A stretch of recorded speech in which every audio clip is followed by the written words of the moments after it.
What's up my peeps, it is now time for the SummerSlam results / highlights and review video. So I'll be going over the entire show results, some of the highlights in my opinion, and then give you guys my thoughts and my review at the end. So, starts off with the 12-man tag team match on the kickoff show. Basically the same tag teams we saw in the SmackDown match, because this is the same match. The faces on one side, the heel teams on the other side. And once again, the faces won. Some of the moments of the match, some of the big moments, you had Fandango jumping from the top, only to get caught by Jason Jordan into a belly-to-belly suplex. Aiden English hitting a spinning set-up powerbomb on Chad Gable. Elbow drop from Zack Ryder onto Tyler Breeze, followed right away by a leg drop from the top from Fandango onto Zack. But the match ends when American Alpha go for their finisher, Grand Amplitude, and then they go for it all time in Gotch, and then Jey Uso tags himself in on Chad Gable without Gable, noticing it. Jey Uso goes ahead, follows it up with the splash, goes for the cover, 1, 2, 3. American Alpha is caught off guard, and they're kind of not too happy about that. So, moving on, we got Sami Zayn and Neville versus the Dudley Boyz in a tag team match. So I'm just going to move over a bit towards the end of the match. Sami Zayn gets the hot tag, he goes ahead, hits a blue thunder bomb on Devon. Bubba Ray goes ahead, breaks that up, and then they hit a reverse 3D on Sami Zayn. Neville breaks that pin, and then Bubba goes ahead, tries to go for a clothesline, but Devon actually gets hit accidentally, just like they've been doing recently. And then Sami Zayn goes ahead, takes advantage of that. He hits the Helluva kick on Bubba and tags in Neville, who hits the red arrow for the 3 count and the win. Afterwards, we get Cesaro versus Sheamus. See, this pre-show, this kickoff was actually 2 hours long, so we had 3 kickoff matches. And I really enjoyed this one, Cesaro versus Sheamus. So right off the bat, we get both a brogue kick and neutralizer attempt. Right when the match starts, both, of course, get countered. And eventually, a bit later on in the match, Cesaro goes ahead and hits his superplex from the apron. We get to see Cesaro going for the neutralizer, only for it to get countered by white noise from Sheamus. And then Sheamus hits a rolling senton from the second rope on Cesaro. Cesaro kicks out, and then Sheamus goes for the brogue kick, and Cesaro stops him with a boot of his own to the head of Sheamus, and then he follows it up with a nice clothesline. And then Cesaro goes ahead, he jumps from the ring post. They had some big-ass ring posts for SummerSlam. Jumps from the ring post onto the top rope and then into a crossbody on Sheamus for a 2 count. He then swings Sheamus, follows it up with the sharpshooter. Sheamus goes ahead, gets to the ropes, and then the referee starts separating them. Sheamus goes for the brogue kick, but somehow Cesaro is like countering it into the sharpshooter, but before he can fully lock it in, Sheamus goes ahead, he hits a thumb to the eye to Cesaro, and then he follows that up with the brogue kick for the 3 count and the win. So Sheamus wins the first match in the best of 7 series. Afterwards, we get the main show, and that starts off with Enzo and Big Cass versus Chris Jericho and Kevin Owens. And Jericho actually starts off getting the better of Enzo Amore, hitting a suplex on him, but once Enzo tags in Big Cass, he goes ahead, runs to Kevin Owens, and tags him in. And then a bit later, Kevin Owens pretty much does the same thing. Once Cass tags in Enzo, Kevin Owens goes ahead, runs to Y2J, and tags him in. And then we see Cass launching Enzo over the top rope to the outside on both Jericho and Y2J. We see Kevin Owens hitting a knee to the head of Enzo from the apron while he's not the legal man, while the referee isn't looking. And then he goes ahead and mocks Enzo's running man. That gets a positive reaction from the crowd, who's actually laughing at that. And then something I found funny was, while Jericho was a legal man, Kevin Owens was yelling to him, "Don't tag in the big one, he hits too hard." I love it when Kevin Owens just, yells out things like that, and you can only hear it if you go ahead and actually listen, because if you're not paying too much attention, you're not going to hear that. But anyways, a bit later, Kevin Owens goes ahead and hits a frog splash on Enzo Amore for a 2 count, and then he blows a kiss to somebody. I'm thinking it was Chris Jericho. I don't know. He blows a kiss in Jericho's direction, and he goes for the cannonball on Enzo, but Enzo rolls out the way. He tags in Cass, who takes down both Kevin Owens and Y2J with shoulder tackles, and then once Kevin Owens is on the apron, he hits him with a big boot, taking him off the apron. He hits the Empire Elbow on Jericho, and then he big boots Jericho, who was jumping from the top. And then Enzo and Cass try to go for their tag team finisher, but Kevin Owens drops Enzo crotch first on the top rope. Eventually, they end up taking out Big Cass on the outside of the ring, and then inside of the ring, they go ahead and hit a pop-up codebreaker. So instead of going for the pop-up powerbomb, he pretty much throws Enzo over his head into the codebreaker from Jericho. They go for the cover and win the match. So JeriKO, Kevin Owens and Jericho actually win the match. So that was cool. And then moving on, we had the Women's Championship match, Sasha Banks versus Charlotte. Now, very early on in the match, Sasha Banks goes for the bank statement, but Charlotte just gets out the ring.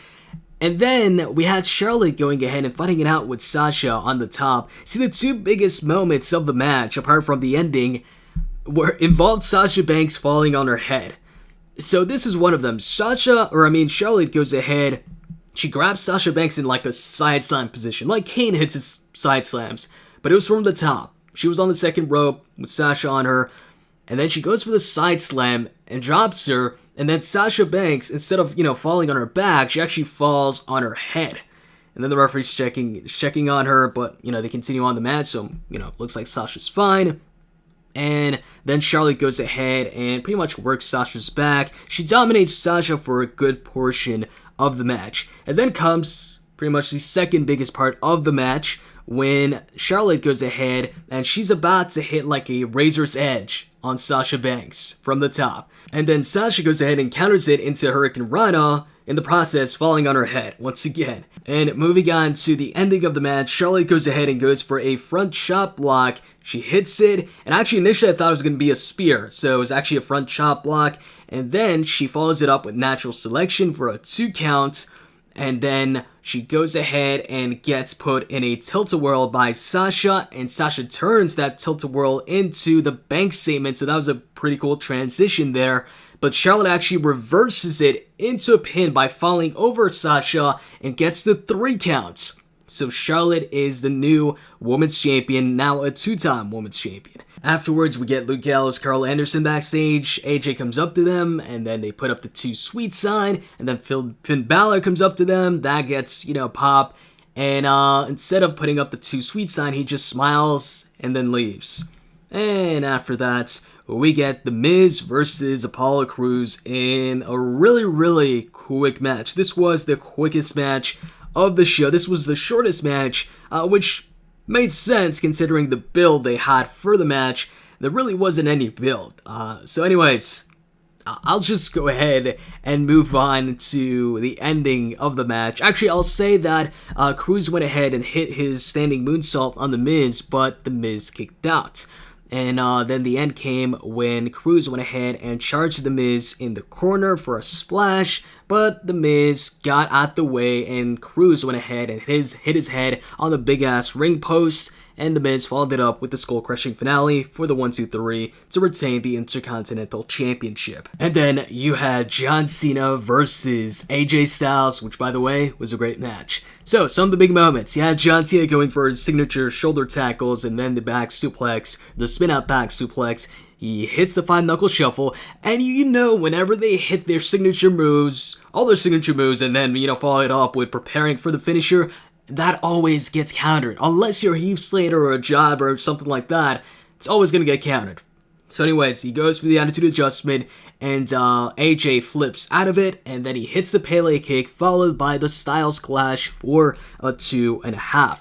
And then once they both get up, John Cena right away hits an attitude adjustment out of nowhere for a 2.5. AJ Styles then shows off some power by putting him in a torture rack position, and he turns it around into a spin-out powerbomb, but John kicks out. And then Cena catapults Styles into the top turnbuckle, and then he follows it up with the big ending. Big E's finisher, actually, which was weird, but anyways, he hits Big E's finisher on Styles, and Styles kicks out. Cena then tries to lock in the STF, but AJ Styles goes ahead and just pushes him off with his leg, and he hits a fireman's carry into a neckbreaker, which JBL thought was the attitude adjustment. He was like, oh, AJ, just, what if AJ beat him with his own move? And then, while he's saying that, I'm not sure who was trying to remind him. Somebody was on the commentary team was like, no, that's a fireman's carry into a neck break. Actually, I think it was David Otunga. Yeah, I think it was David Otunga telling him, that wasn't the attitude adjustment. So anyways, AJ then goes for a 450 splash, a springboard 450 splash, but Cena rolls out the way, and then Cena hits his sunset flip, and Styles kicks out.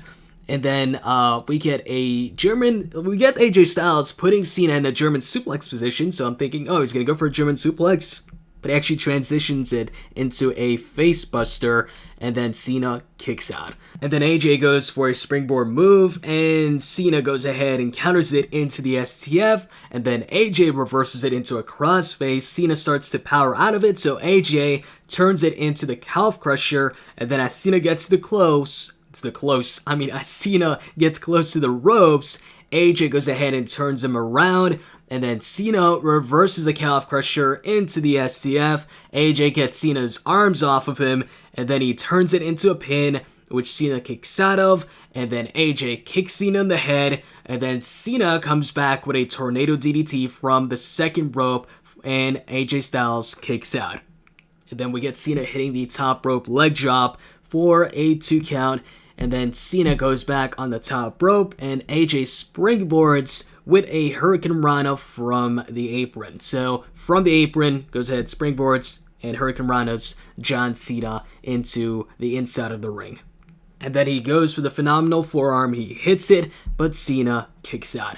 He then goes for the Styles Clash, but John Cena tries to counter it into the attitude adjustment. AJ gets off, he charges him, but then he gets taken down with a clothesline. Cena then goes up the second rope with AJ on his shoulders to try and go for that second rope attitude adjustment he went for at Battleground and won with, and he actually hits it. It goes for the cover, and AJ kicks out.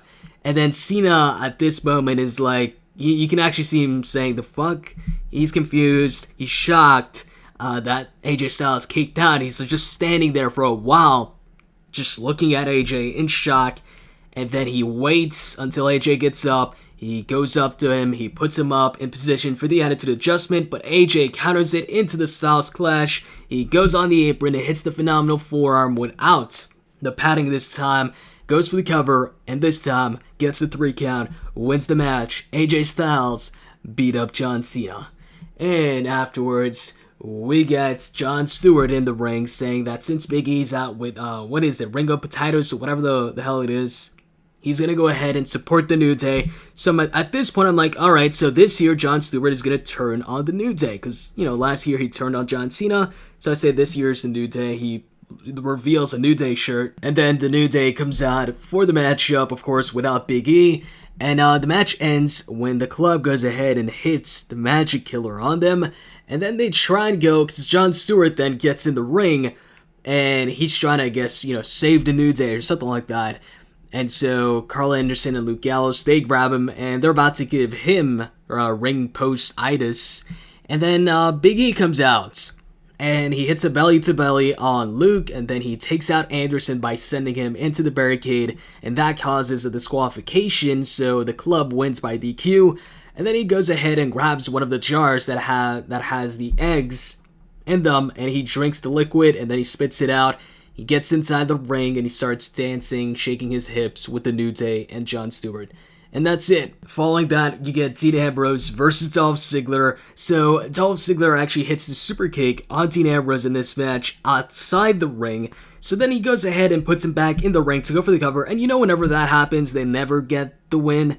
So Dolph goes for the cover and Dean Ambrose kicks out. And then once Dean Ambrose gets up, Dolph goes for the super kick once again. But Dean Ambrose goes ahead and avoids that. He goes for dirty deeds, but Ziggler gets out of that. And he goes ahead and hits the zigzag, but only gets a 2 count.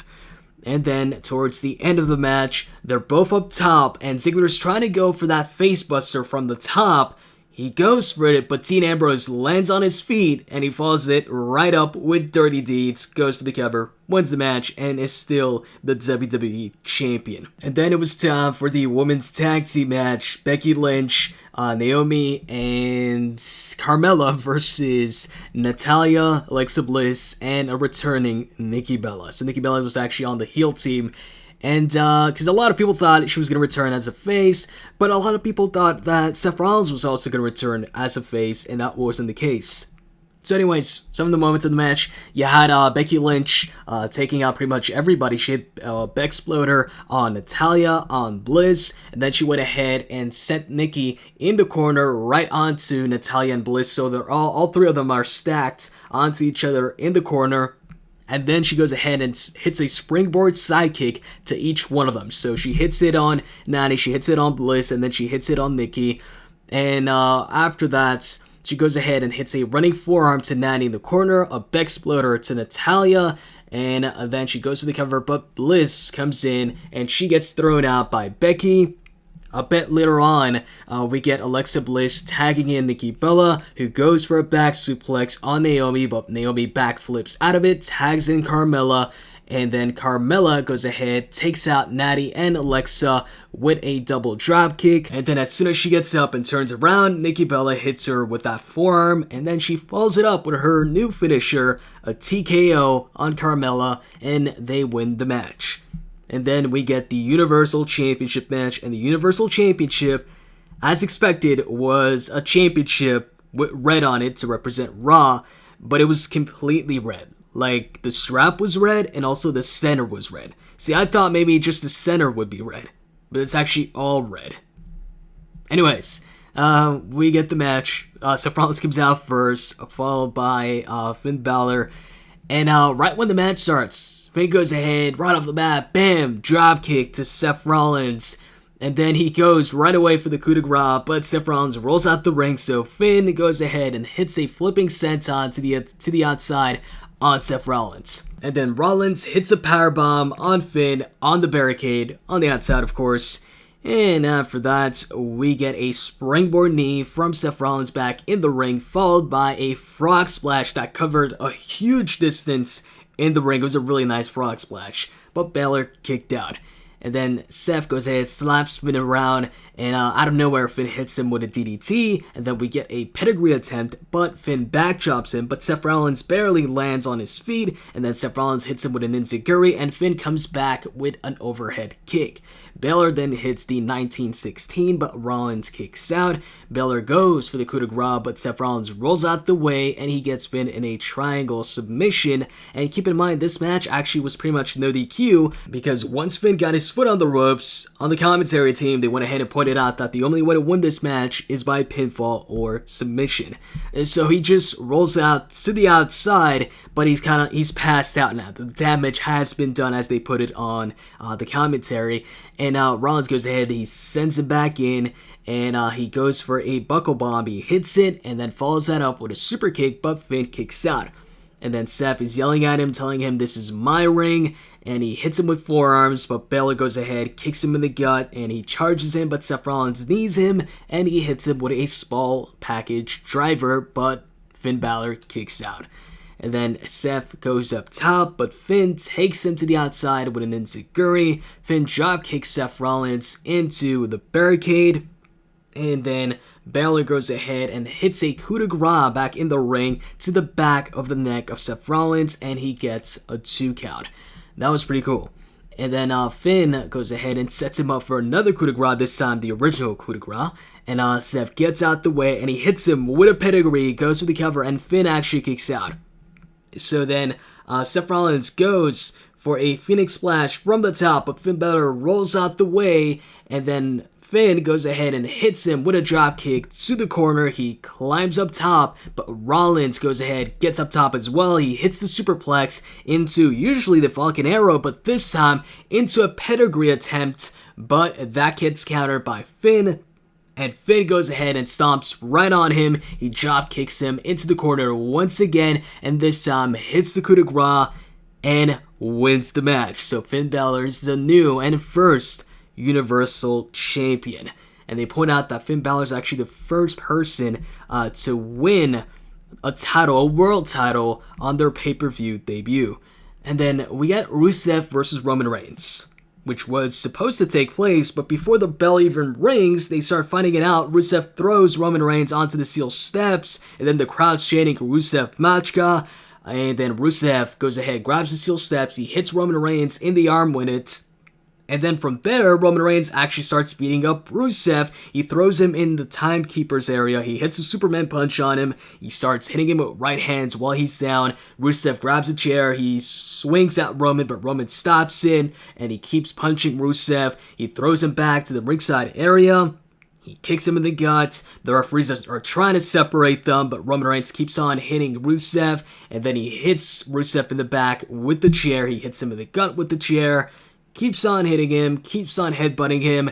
They separate them, and Roman keeps on coming back. Eventually, Roman Reigns just leaves. They tell him to leave, so obviously the match is not taking place. And then a bit afterwards, Rusev finally gets up, and as he's on his way back, Roman Reigns comes back out, and he goes ahead and spears Rusev. And that's it for that. So we did not get Rusev versus Roman Reigns. Instead, we just got him fighting it out before the match even started. And then it was time for the main event, Brock Lesnar versus Randy. And the match starts off right away with Brock taking the lead. He puts Randy in the corner, hits his shoulder tackles, and then he goes for a German suplex, but Randy stops him with elbows, the face, and then he drop kicks him, and then he goes for an RKO, but Lesnar just pushes him onto his back, and then he hits a German. Then he hits German number 2, and then Randy tries to fight back with kicks to the gut, but Lesnar just knees him and he hits German number 3, and then 4, and then 5, and then 6, and then Randy rolls out the ring, and Lesnar power slams Randy on the announce table. The table doesn't break, and Randy just falls into the crowd, and then Brock grabs Randy from the crowd and throws him through the announce table this time. And then back in the ring, Lesnar hits Randy with German suplex number 7. And then Randy rolls out the ring once again. Brock goes ahead. He takes off the announce table top. Another announce table now. He puts Randy on it. He gets up on it as well. He starts picking up Randy. And whenever superstars pick up Randy like that, they're going to get RKO'd. I mean, look at Christian versus Randy. Christian tried to do that to Randy. He was picking up the same way, and bam, RKO. It's happened so many times in the past, so you kind of saw this coming. And yeah, Randy hits him with the RKO. But the question is, whenever Randy starts getting picked up at the announce table by the head, the question isn't, is Randy going to RKO him? Is the RKO going to break the table this time? Because we've seen Randy hit the RKO so many times on the announce table. It's always hit or miss. Sometimes it breaks, sometimes it doesn't. This time, it didn't break the announce table. But he lays out Brock on the announce table with the RKO. He gets back in the ring, and Brock slowly follows. Brock gets on the apron, and Randy snatches him for the DDT between the ropes. And then he prepares for the RKO. Brock gets up, bam, RKO, and goes for the cover, and Lesnar kicks out. So then Randy goes for the punt. I know a bunch of people wanted to see Randy pull that out for his Lesnar match. He goes for it, but Lesnar catches him for the F5. He covers him, and Randy kicks out. Then Lesnar goes ahead, takes off his gloves, and he starts freaking going to work on Randy's head with forearms and elbows. And you could tell these are legit. Like, he went at him with those. Like, these weren't light forearms or elbows at all. And then Randy starts pouring blood from his head. There's a small puddle of blood. Actually, I wouldn't say small. There was a puddle of blood right next to Randy. And they're actually showing it. Usually they hide. They go ahead and pan the camera to something else or whatever. Maybe Brock's expression or whatever. This time they really showed it. And like, he's bleeding. The medics are checking up on him. And then Brock, he goes ahead and starts hitting Randy some more with some more strikes. This time you can tell that, they aren't the same elbows that he hit Randy with initially, because you can tell some of these didn't really connect. But the initial ones definitely did. They weren't light at all. And the refs, separate them. They tell Brock, come on, stop. And then they stop the match. And they declare that Brock is the winner by TKO. What a coincidence. The same day that Nikki Bella comes back and uses the TKO as a finisher, Brock wins a match in the WWE via TKO.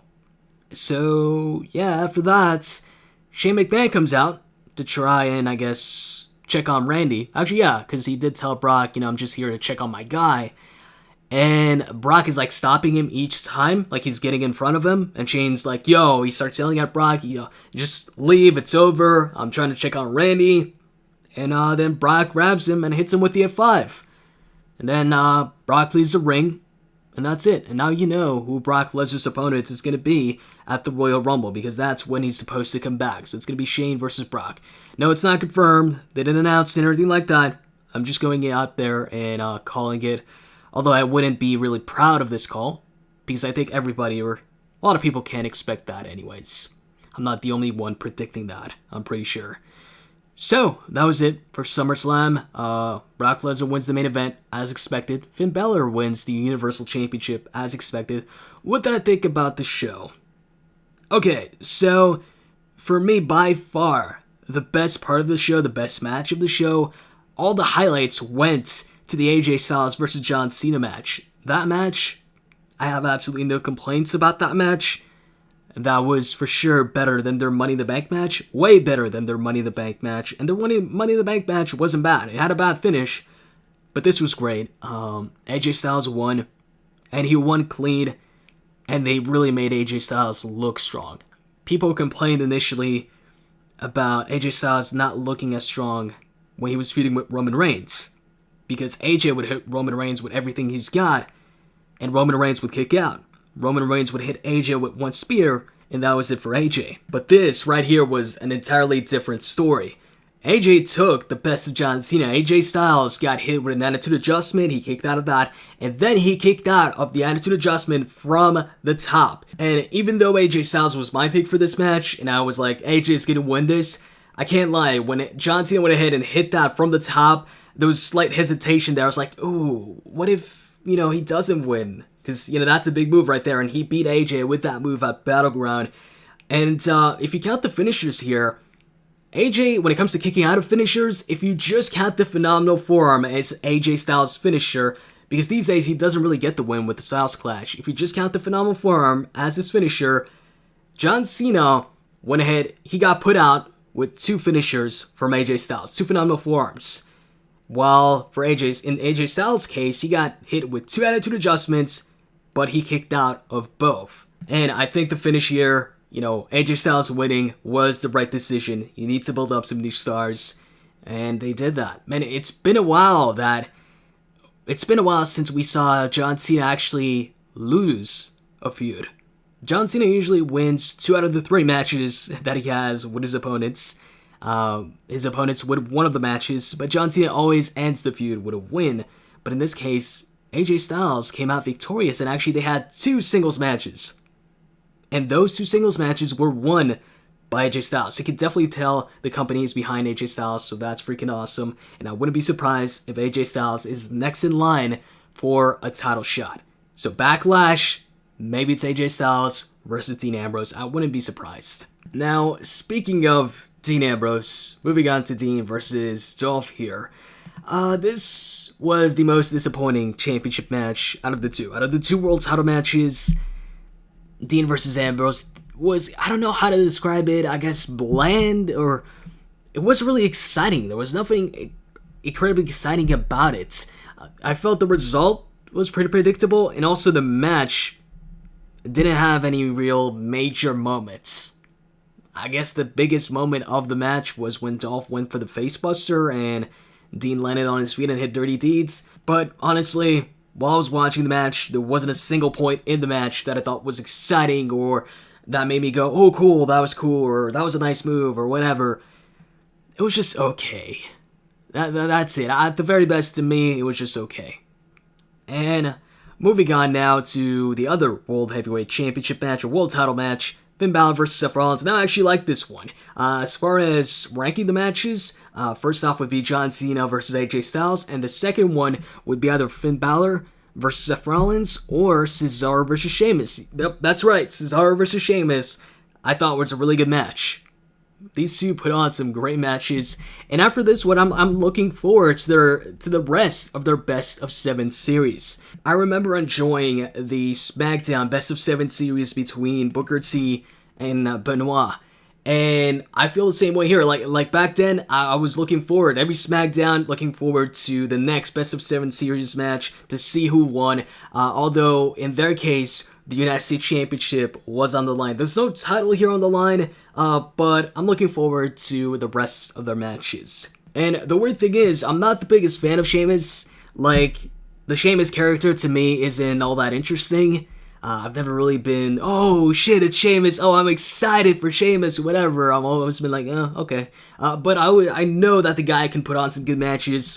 And Cesaro and Sheamus, man, they put on some great matches. So like I said, looking forward to those matches. And tonight's match on the kickoff was great. It was actually the best kickoff match. Now, speaking of the kickoff matches, Sami Zayn versus Neville, or not versus Neville, Sami Zayn and Neville versus the Dudley Boyz. I know this is to build up the breakup of the Dudley Boyz. I actually enjoyed this match. I wouldn't mind if Sami Zayn and Neville tag up.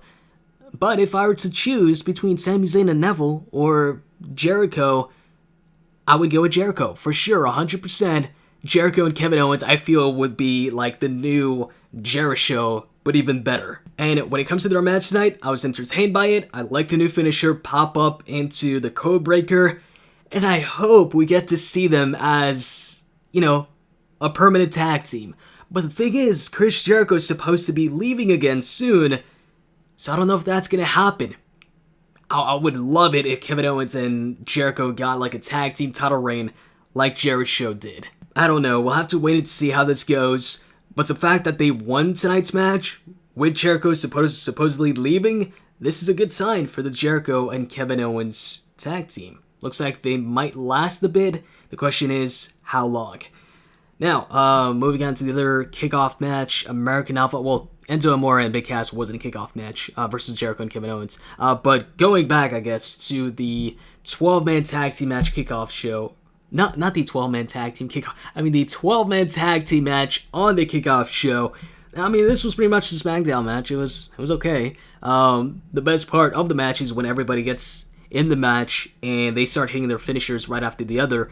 That's the best part of the match, but everything else, I'm like, like, I was expecting, you know, the same face tag team to win, and I want to see more, you know, feuds, like American Alpha maybe versus the Usos. I'm thinking that's the next direction they're going. And what else? Rusev versus Roman Reigns. I mean, I can't even write that. That wasn't a match. They just went ahead and fought. I would have liked to have seen Rusev actually get the win over Roman Reigns, because Roman Reigns has been making a fool out of Rusev. He's been beating up Rusev every single week, so I expected Rusev to get one over Roman Reigns here. And there wasn't even a match, and then Rusev starts attacking Roman Reigns with the steel steps, and I'm thinking, alright, so Rusev's gonna get the better of Roman Reigns that way.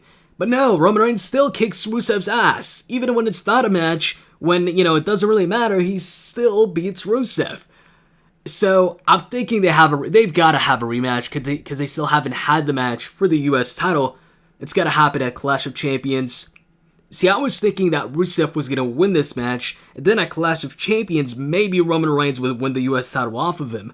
But since they didn't have the match here, I'm thinking maybe Rusev gets the win at Clash of Champions. But it might, you know, it's too early to tell. But yeah, I'm disappointed that they didn't actually have the match. But the thing is, time was running out. There wasn't that much time anyways. But what they could have done is they could have had Rusev do that attack on Roman Reigns, keep on attacking Roman Reigns with the steel steps and everything. And then they get back in the ring, and then, you know, they do the whole thing where the referee's like, Roman Reigns, are you sure you want to compete? And then Roman's like, yeah. And, you know, they start the match, and Rusev super kicks him right off the bat and covers him and wins the match. Now, moving on to The Miz vs. Apollo Crews. This was the shortest match of the night, and it was pretty much as short as the build for this match, but it was actually, you know, for the short time that it got, it wasn't a bad match. They went ahead, pulled off all their spots. They did what they could with the small or short amount of time that they got, and as expected, The Miz retained the title, which I feel is the result that should have taken place anyways. So The Miz's 100-something days title reign continues on. And now, the women's match. So out of the two women's matches that they had, Charlotte versus Sasha Banks was for sure the better one of the two. Now, there's articles out there that pointing out that Sasha Banks is actually not booked for a bunch of events after tonight. And so a lot of people are speculating that maybe Sasha Banks got suspended. Maybe she violated the wellness policy, so maybe she's next on the suspended list, and maybe that's why she lost to Charlotte. She didn't lose to Charlotte, she lost the title to Charlotte. Damn, I'm messing up in this review. So, she lost the title to Charlotte. That came as a surprise there. Charlotte is now a two-time women's champion, the first two-time women's champion if you just count... Actually, see, I don't know if they count the original women's championship in that. Because if they do, then she's not the first two-time women's champion. But anyways, whatever. Charlotte wins the title for the second time. And another question is Sasha Banks suspended? Eva Marie got suspended, Del Rio got suspended, Paige got suspended. There's rumors of more suspensions coming. Could Sasha Banks be that next one? If she is, I could see them going ahead and speeding up the process of Charlotte and Dana Brooke splitting up, so that way you have Dana Brooke as the challenger for the Women's Championship. If not, then it's definitely going to be a rematch at the next pay-per-view between Sasha and Charlotte. Now, when it comes to the other women's match, did I cover it? I think I didn't. Carmella, Becky Lynch, Naomi versus Natalya, Alexa Bliss, and Nikki Bella. The Nikki Bella return, that was cool. So now Nikki Bella is on the SmackDown women's division, which I'm all for. See, the SmackDown women's division wasn't as strong as the Raw one, but then again, also the Raw one doesn't have Paige at the moment.